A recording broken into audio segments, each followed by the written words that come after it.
And now in over 20 states, there are Trump abortion bans, which make it criminal for a doctor or nurse to provide health care. In one state, it provides prison for life. Trump abortion bans that make no exception even for rape and incest, which understand what that means. A survivor of a crime of violation to their body does not have the right to make a decision about what happens to their body next. That is immoral.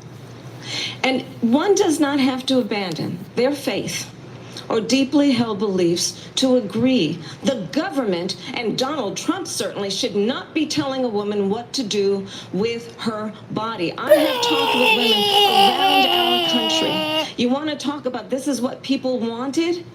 Pregnant women who want to carry a pregnancy to term, suffering from miscarriage, being denied care in an emergency room because the healthcare providers are afraid they might go to jail, and she's bleeding out in a car in the parking lot. She didn't want that. Her husband didn't want that. A 12 or 13-year-old survivor of incest being forced to carry a pregnancy to term. They don't want that. And I pledge to you, when Congress passes a bill to put back in place the protections of Roe v. Wade, as President of the United States, I will proudly sign it into law. No. But understand, if Donald Trump were to be reelected, he will sign a national abortion ban. Understand, in his Project 2025, there would be a national abortion, a monitor that would be monitoring your pregnancies, your miscarriages. I think the American people believe that certain freedoms, in particular the freedom to make decisions about one's own body, should not be made by the government. Thank you, Vice President Harris. Well, there she goes again. It's a lie. I'm not signing a ban, and there's no reason to sign a ban, because we've gotten what everybody wanted. Democrats, Republicans, and everybody else, and every legal scholar wanted it to be brought back into the states, and the states are voting.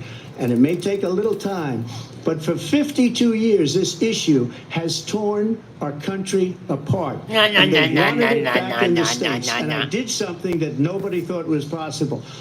The states are now voting. What she says is an absolute lie.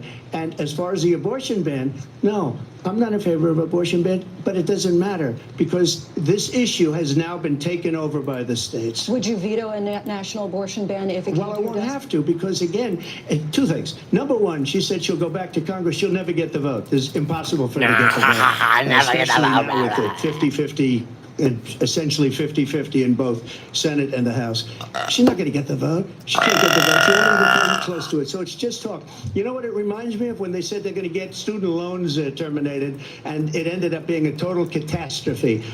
The student loans, and then her, I think probably her boss, if you call him a boss, he spends all his time on the beach.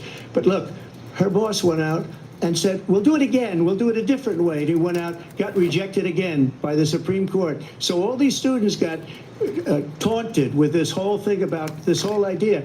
And how unfair that would have been, part of the reason they lost, to the millions and millions of people that had to pay off their student loans. They didn't get it for free. But they were saying it's the same way that they talked about that they talk about abortion. But if I could just get a yes or no, because your running mate, J.D. Vance, has